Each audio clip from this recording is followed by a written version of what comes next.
Je voudrais tout d'abord renouveler mes condoléances et celles de la nation ivoirienne au peuple français et lui exprimer notre solidarité face à la terrible épreuve que la France vient de traverser et qui nous interpelle tous. J'associe bien évidemment tous les pays qui ont été récemment visés par ces ignobles actes terroristes. Mesdames et messieurs, la conférence de Paris se tient sous le signe de l'urgence. En effet, notre planète se réchauffe plus vite et le temps de l'action pour inverser cette tendance nous est désormais compté. Je voudrais à cet égard féliciter la France et les Nations Unies pour l'important travail préparatoire qui nous permet d'envisager un accord à la hauteur des attentes de nos populations.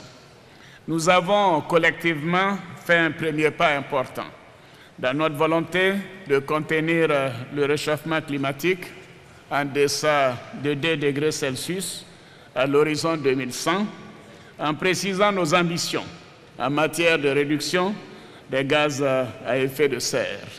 Cependant, ces ambitions cumulées ne nous permettent pas à ce jour d'atteindre cet objectif.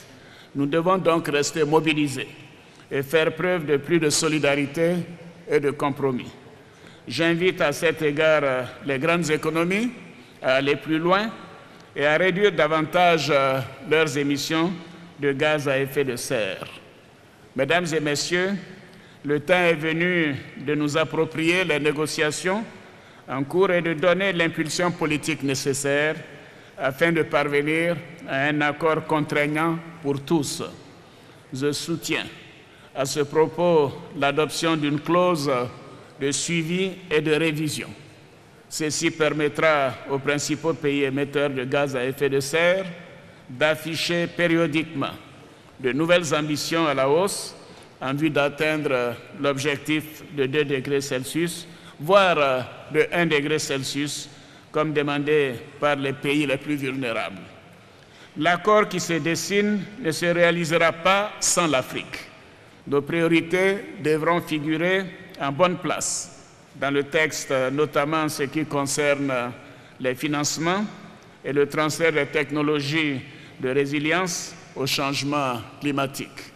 L'engagement des pays développés à mobiliser 100 milliards de dollars par an d'ici à 2020 en faveur des pays en développement doit demeurer un élément central de nos discussions.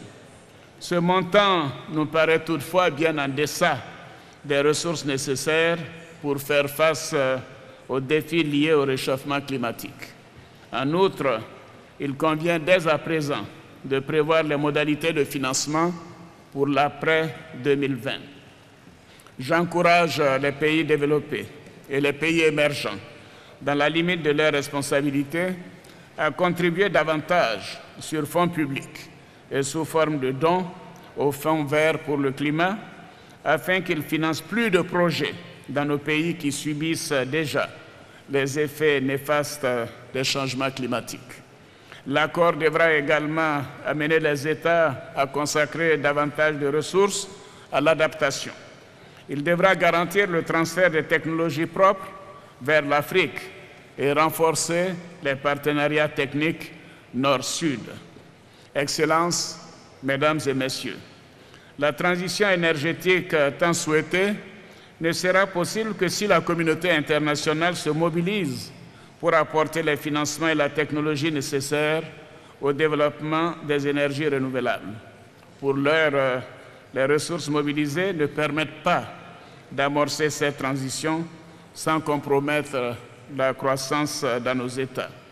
Monsieur le Président, Mesdames et Messieurs, mon pays, la Côte d'Ivoire, entend réduire ses émissions de gaz à effet de serre de 28% à l'horizon 2030.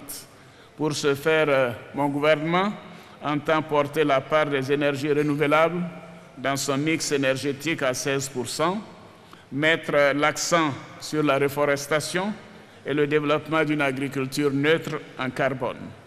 La mise en œuvre de ces mesures nécessitera la mobilisation d'importantes ressources financières. Mesdames et Messieurs, la Côte d'Ivoire est disposée, à hauteur de sa contribution volontaire, à agir de façon constructive en faveur d'un accord ambitieux et contraignant et non à minima. Paris nous offre une opportunité historique. Nous devons la saisir pour les générations futures. Vive la COP21, vive l'humanité,